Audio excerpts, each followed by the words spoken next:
इसने पता नहीं क्या जादू किया हुआ है। हम जब लोगों को ये बताते हैं, सबूत के साथ बताते हैं, हर चीज साबित करते हैं, पेपर पे साबित करते हैं, लेकिन वो कहते हैं नहीं जी आप गलत कह रहे हैं, ये तो फरिश्ता है। इनके जो वोटर हैं उनको सलाम करें, सलाम का जवाब देना भी गुनाह समझते हैं। अस्सलाम वालेकुम नाज़रीन, जादू वो जो सर चढ़ के बोले। आज राजा रियाज ने खुद इस बात को तस्लीम कर लिया कि अवाम सिर्फ इमरान खान की बात सुनती है, हमें तो वो चोर डाकू समझती है। हम कुछ भी कह लें, अवाम हमारी बात का यकीन नहीं करती, अवाम सिर्फ और सिर्फ इमरान खान को चाहती है। आइए पहले उनकी गुफ्तगू सुनते हैं, फिर इस पर बात करते हैं। ये देखें, आप दीगर जमातों की बात करते हैं, सियासी इत्तेहाद की भी बात करते हैं, पर आपके अपने इत्तेहादी मौलाना जिन्होंने तहरीक अदम एतमाद में बड़ा कलीदी किरदार अदा किया, PDM के सरबराह रह चुके हैं, वो भी लगता है कि नून लीग और पीपल्स पार्टी से नाराज हैं।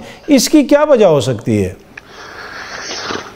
जी, मौलाना साहब को भी जिस तरह बाकी जमातों को इलेक्शन के नताइज पे काफी खदशात हैं, तहफ़्फ़ुज़ात हैं, उन्हें भी हैं, लेकिन हम कोशिश कर रहे हैं कि वो मुल्क की खातिर, पाकिस्तान की खातिर इस पीछे जो हो गया उसको छोड़े, आगे की तरफ देखें।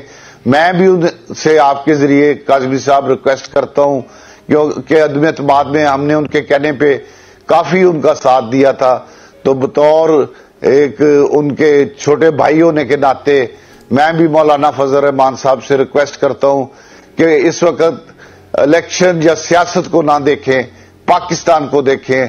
पाकिस्तान जिसने हमें सबको इज्जत दी है, वो इस वक्त शदीद माशी बुरान में है, मुश्किलात में है, और पाकिस्तानी शदीद माशी बुरान में है, मुश्किलात में है। बिजली के बिल हैं, गैस के बिल हैं, महंगाई है, पेट्रोल है।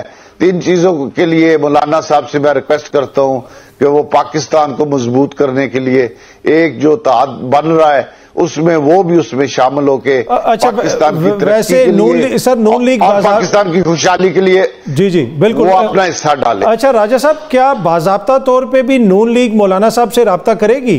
जी, मौलाना साहब हमारे लिए बड़े काबिल एहतराम है, इज्जत की जगह है। हम उनसे राब्ता कर भी रहे हैं और आइंदा भी इंशाल्लाह राब्ता करेंगे, क्योंकि हम चाहते हैं कि पाकिस्तान जिस मुश्किल में है, इस मुश्किल में से निकालने में जिस तरह बाकी सियासी जमातें और मुस्लिम लीग नून अपना रोल कर रही है, अदा मियां नवाज शरीफ और मियां शहबाज शरीफ की क़यादत में, इसी तरह मौलाना भी इसमें जरूर हिस्सा डालें ताकि तारीख में ये लिखा जाए। ठीक है, आप बार बार मुल्क की बात करते हैं और बड़ी अच्छी बात करते हैं कि मुल्क को हमने आगे लेके चलना है। मुशाहिद हुसैन साहब ने कहा कि अगर हमने मुल्क को आगे लेके चलना है तो तहरीक इंसाफ के साथ भी बैठना होगा, उनसे भी मुसालहत करनी होगी। आप नहीं समझते सर कि उनसे भी बातचीत होनी चाहिए, या आप समझते हैं कि नहीं, उनसे बातचीत नहीं होनी चाहिए? सर, आपने देखा है कि उनके कायद ने बड़ा वाज़ेह पैगाम दिया है कि किसी सूरत हमने पीपल्स पार्टी, मुस्लिम लीग नून और MQM के साथ कोई बात नहीं करनी।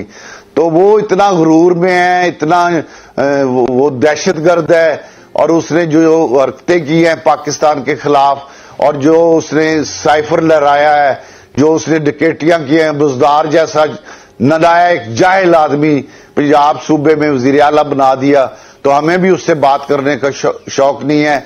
वो पाकिस्तान का मुखालिफ है, हम उसे एक दहशतगर्द समझते हैं, इसलिए हम भी उससे बात करने के लिए तैयार नहीं। अच्छा सर, आपने तो बड़े संगीन इल्जामात भी उन पे लगाए। उन्होंने अली अमीन गंडापुर साहब को खैबर पख्तूनख्वा में वज़ीर आला नामजद कर दिया है। इस नामजदगी को आप कैसे देखते हैं, क्योंकि आपने माजी में भी इसके ऊपर तनकीद की थी?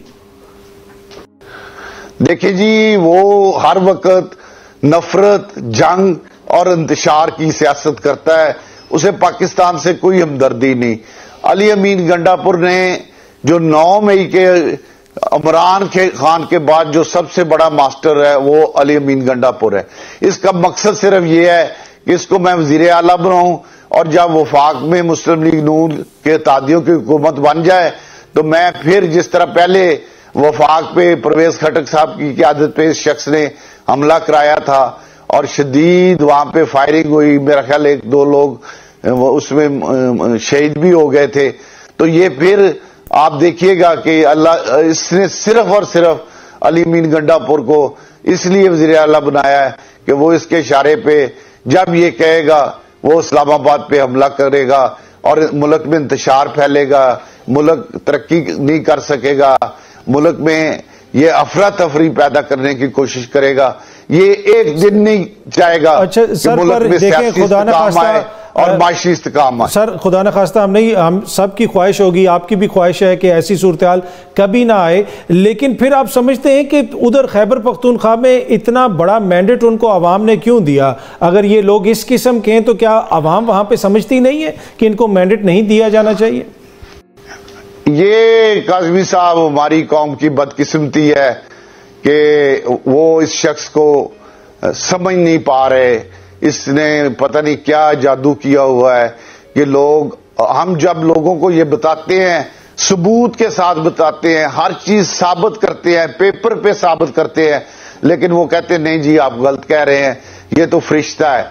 अब इसने इस तरह का बच्चों का ज़हन बना दिया, इस तरह गाली गलोच का माहौल पैदा कर दिया। एक तलखी यकीन जाने कि इनके जो वोटर हैं उनको सलाम करें। इस्लाम में है कि जब कोई आपको अस्सलाम वालेकुम कहे तो आप वालेकुम सलाम कहे, लेकिन ये सलाम का जवाब देना भी गुनाह समझते हैं। इस हद तक इसने बच्चों के में नफरत पैदा कर दी है।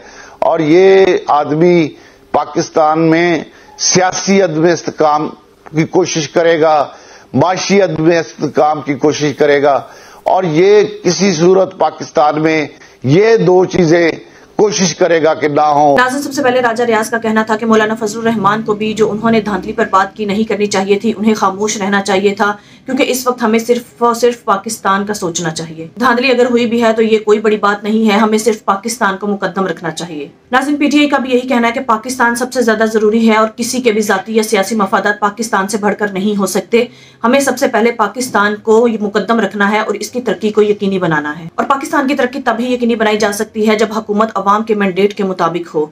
लेकिन इस वक्त पाकिस्तान का जो निजाम है वो इस कदर अवाम में और बाहर की दुनिया में नंगा हो चुका है कि हमें इसे बदलने की जरूरत है। कानून और आइन के मुताबिक फैसले करने की जरूरत है। अगर पाकिस्तान में निजाम कानून और आइन के मुताबिक होगा तभी तो पाकिस्तान में सियासी इकोनॉमिकल स्टेबिलिटी आएगी और तभी पाकिस्तान तरक्की की तरफ बढ़ सकेगा। दूसरी तरफ राजा रियाज ने खुद इस बात का एतराफ कर लिया कि अवाम हमें कुछ भी नहीं समझती, अवाम सिर्फ और सिर्फ इमरान खान की बात मानती है, अवाम हमें चोर डाकू समझती है। नाज़रीन, इसके पीछे एक ही वजह है कि इमरान खान ने जो भी बात की अवाम के मुफाद में बात की, अवाम के मुफाद के लिए इमरान खान वज़ीर आज़म बने और आज इमरान खान अवाम की वजह से ही जेल काट रहे हैं। अवाम के लिए इमरान खान ने झूठे मुकदमात बर्दाश्त किए, अवाम की वजह से उन्होंने अपनी बीवी बुशरा बीबी को जेल में रहना गवारा कर लिया। अवाम के लिए इमरान खान ने अपनी और अपनी बीवी की किरदार कशी बर्दाश्त कर ली और अवाम की वजह से ही इमरान खान आज डटे हुए हैं और अपने प्रिंसिपल्स पर कायम है। और अवाम की वजह से इमरान खान ने अपनी तमाम तर आसाइशें और सहूलियात को तर्क कर दिया। यही वजह है कि अवाम इमरान खान पर एतमाद करती है और अवाम इमरान खान की बात सुनती है, क्योंकि अवाम जानते हैं इमरान खान सच्चा है। एक तरफ ये पूरा करप्ट टोला हो, दूसरी तरफ इमरान खान हो,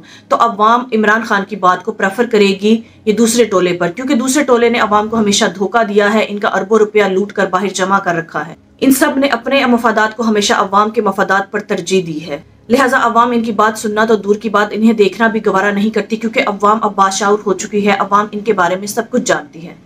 नाज़रीन, राजा रियाज जिसने इमरान खान को धोखा दिया और लोटा बन गया, आज उसकी क्या इज्जत रह गई है? आज वो अपने हल्के में जाने के काबिल भी नहीं रहा। ये नून लीग और जितने भी लोग लोटे हो गए हैं, ये अवाम की नजर में जलील और रुस्वा हो चुके हैं। नाज़रीन, आपके इस बारे में क्या राय है? कमेंट में जरूर बताइएगा। अगली वीडियो में मिलते हैं, तब तक के लिए अल्लाह हाफिज।